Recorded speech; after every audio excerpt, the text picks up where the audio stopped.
Viešpats su jumis. Iš Šventosios Evangelijos pagal Luką.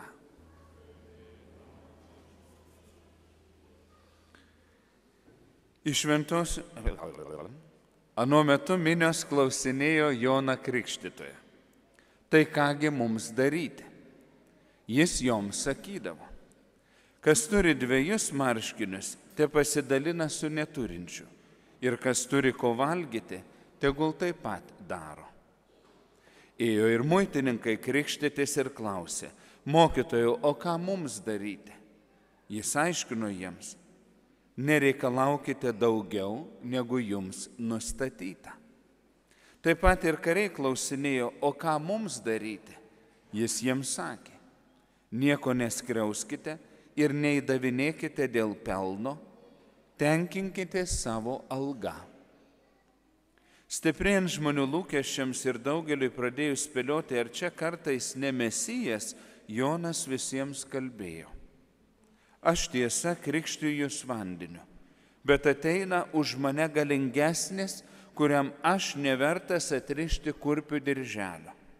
Jisai krikštys jūs šventąja dvasia ir ugnimi, jo rankoje vėtyklė. Jis išvalys savo kluoną ir surinks kviečius į klėtį, o pelus sudegins neužgesinama ugnimi. Dar daug kitų paraginimų jis davė tautai ir skelbė gerąją naujieną. Tai viešpaties žodis. Evangelijos žodžiai ten naikina mūsų klaidas. Alleluja, alleluja, alleluja. Alleluia, alleluia. Alleluia, alleluia, alleluia. Alleluia, alleluia. Amen.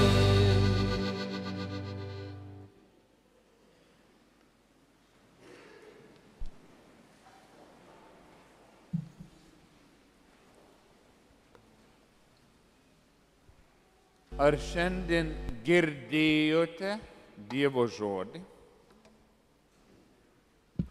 Ir ar Dievo žodyje girdėjote vieną žodį, kurį aš dabar netrukus jums pasakysiu? Čia buvo daug žodžių, bet aš noriu, kad jūs šiandien išgirstumėt vieną žodį.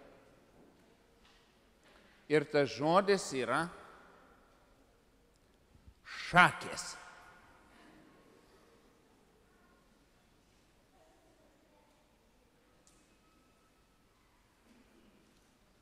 Ką dabar pagalvojate, kai išgirstate žodį šakės? Kai nekurie sakė, čia kam? Kam dabar šakės? Nes žargoniniai kalboj šakės, nežinau ar Žemaitijoje vartojamas žodis, reiškia blogai. Jau šakės nieko gero nereiškia. Ir jeigu Dievo žodėje išgirstam žodį šakės, tai kam čia dabar šakės? Kam čia dabar bus blogai? Bet kadangi mūsų tarpe yra mažamečių, tai ne visi žino, ką tas žodis reiškia realybėje. Nes šakės nėra tik blogai, arba jau kažkas nebegerai, arba baugu, arba baisu. Šakės dar yra ir šakės. Ir oi, čia kainavo personalui, bet šakes mes šitoj bažnyčioj ir šitose mišiose šiandien turime.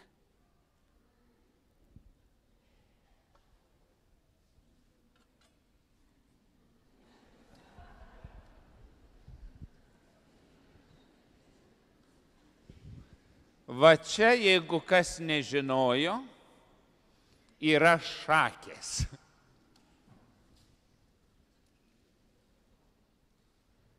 Ne šakutė, čia rimtos šakės.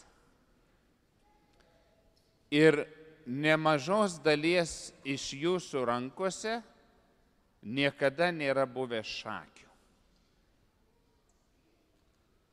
O šakės yra skirtos kam? Jos yra kaip tokia pagalbinė ranka. Kažką tai pakelti, kažką, kas labai sunku, ar tai šienas, ar šiaudai, ar žabai, kad būtų galima kažkaip pakelti, gal daugiau pakelti, iš kažkur padėti, kažkur pernešti. Kartais šakės yra tinkamos įleisti oro į žemę, subadom su šakėm į žemę, kad mūsų augalai gautų deguonies. Taigi nėra daržo, nėra sodo, nėra ūkio, kur nėra šakių. Ir ne viskas, kas susijęs su šakėmis, yra blogai. Dabar aš pagalvoju, kur vaikai be mano ką tik dabar parodytų ar kaime matytų šakių, galėjo dar matyti šakes. Kur, pas ką? Ogi dabar yra tokia atklydusi pas mus šventė iš užsienio, pas mus kas tik iš užsienio neatklysta. Tokia vadinasi Halloweenas. Į ten be tų visokių reiškėsi, kaip jie ten, moliūgai, įdė visokių ten baisuoklių, kartais būna ir tokių dekoracijų, kuriuose vaizduojamas kas? Velnias.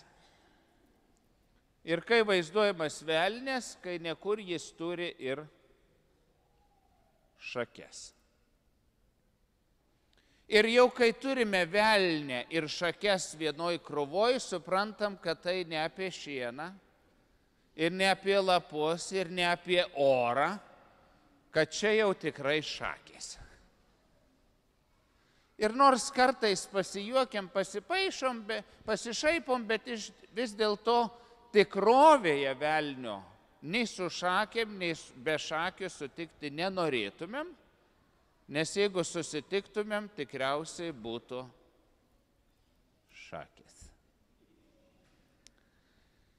Bet šiandienos Evangelijoje mes irgi girdime žodį šakes, tik tiek, kad jis išverstas kitu žodžiu. Ir tas kitas žodis yra vėtyklė. Jonas Krikštytojas skelbė visiems, kad po manęs ateina galingesnis už mane, kuriam aš nevertas atrišti kurpių dirželio, kuris krikštys jūs kuo? Šventąja dvasia ir ugnimi. Ir pratęsė, jo rankose vėtyklė.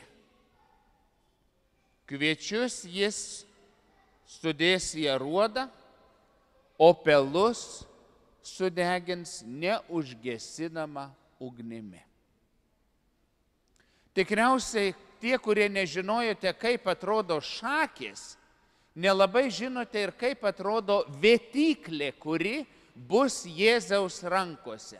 Kaip atrodo vėtyklė. Ir mūsų krašte, kur nedaug grūdelių, tai vėtyklė yra toks ilgas medinis samtis išdroštas. Bet Jėzaus laikais, kur Jėzus gyveno, vėtyklė buvo šakės. Ir ką su tom šakėm darydavo? Ogi, kai nupjauna javus, ar kviečius, ar miežius, ar rugius, ir tada tose varpose yra grūdai. Ir jeigu nebus miltų, nebus duonos, kol grūdų neatskirsime nuo ko? Nuo šiaudų ir nuo pelų. Nes pelai arba šiaudai tai nevalgomi. Bent jau žmonės jų nevalgo. Gyvuliai gal.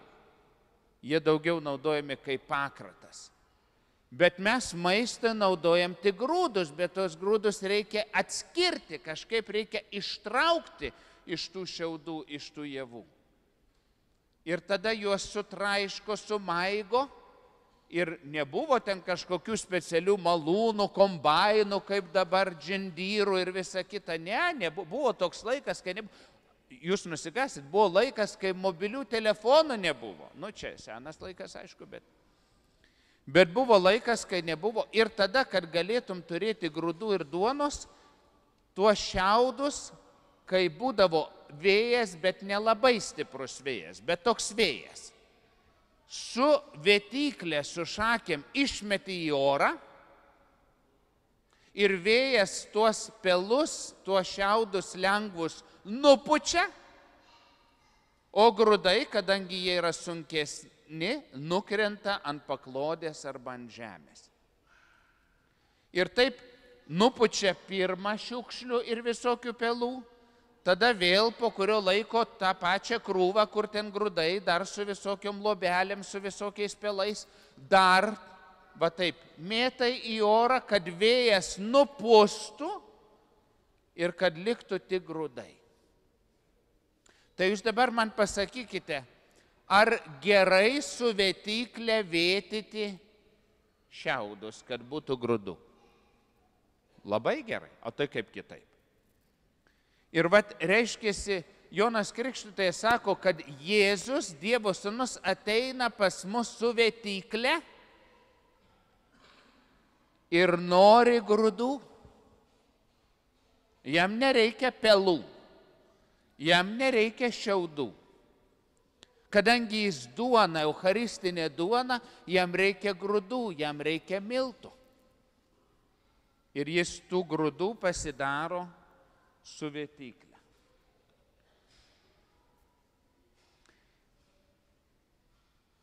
Koks vėjas turi pūsti, kad nuo mūsų nupūstų šiaudus, pelus ir visokias kitokius nereikalingus dalykus, nuo mūsų protų, nuo mūsų širdžių, nuo mūsų elgsenos?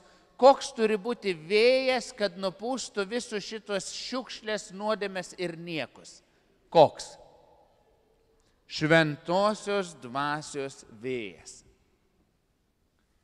Ateina galingesnis už mane, jis krikštys jūs šventąja dvasia ir ugnimi. Ne todėl, kad nori jūs sudeginti, ne todėl, kad nori mus sunaikinti, bet todėl, kad nori mus išgryninti, apvalyti nuo visko, kas nėra meilė, nuo visko, kas nėra gerai, nuo visko, kas nėra teisinga, nuo visko, ko mes prisikaupiam, prisirenkam, pavydų, puikybių, nuoskaudų, melų, neatleidimų, iliuzijų kažkokių. Nuo viso šito nori nuvalyti šventosios dvasios vėjas ir ugnis.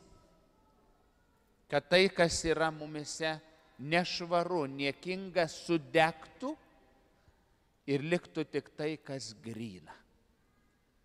Ir esam pastebėję, kad kai šventoji dvasia pradeda veikti mūsų gyvenimuose, mūsų protuose, mūsų širdise, iš pradžių skauda, iš pradžių atrodo, kas čia su mumis darosi, mes keičiamės. Bet mes keičiamės į gerą, į kažką labiau tikresnį. Ir va tas išmetimas su vėtyklė mūsų į orą, kad šventosios dvasios vėjas pagautų, yra tai, ką mes labai ir labai gyvenime priešinamės.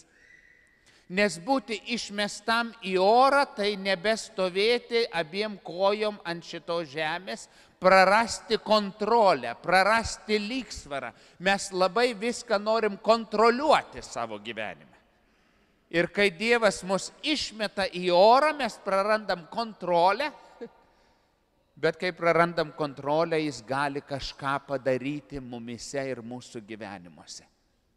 Tol, kol mes viską kontroliuojam, dažniausiai jis nelabai ką gali, mes tik jam nuorodas darom. Tu tą ir tą padaryk, tu taip ir taip pasielk, ir jeigu negali padėti, tai nors netrukdyk.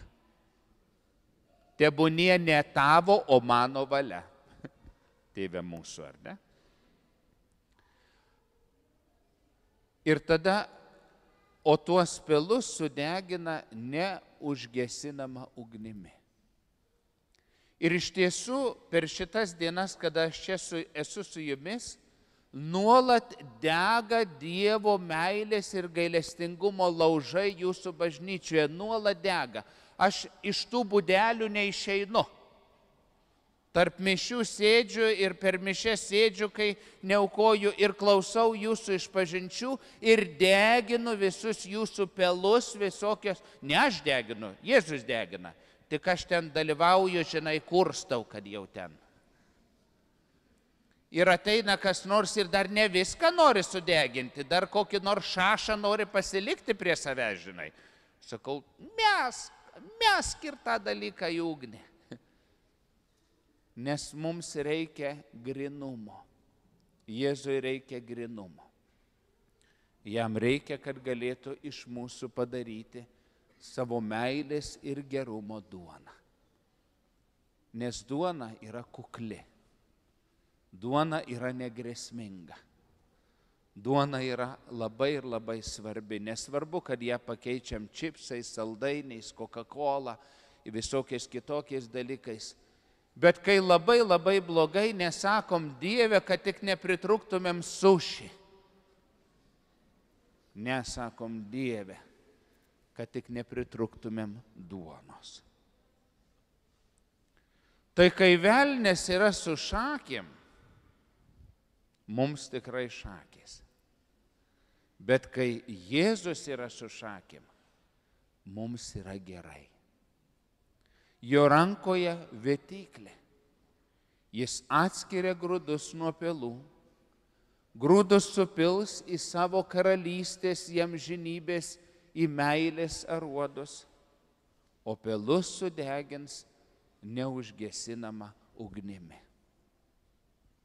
Štai koks yra mūsų Dievas. Štai pas ką mes atėjome. Štai kas savo dvasia, žodžiu ir sakramentais yra arti mūsų. Štai ką mes netrukus priimsime šventojoj komunijoje kaip duona.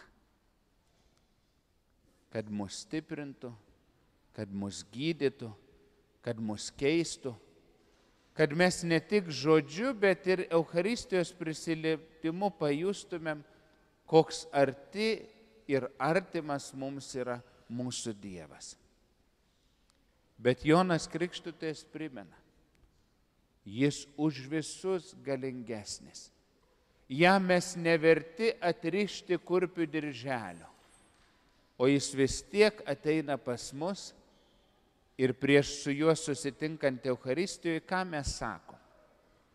Viešpatie, nesu vertas, kad ateitum į mano širdį, bet tik tark žodį ir mano siela pasveiks.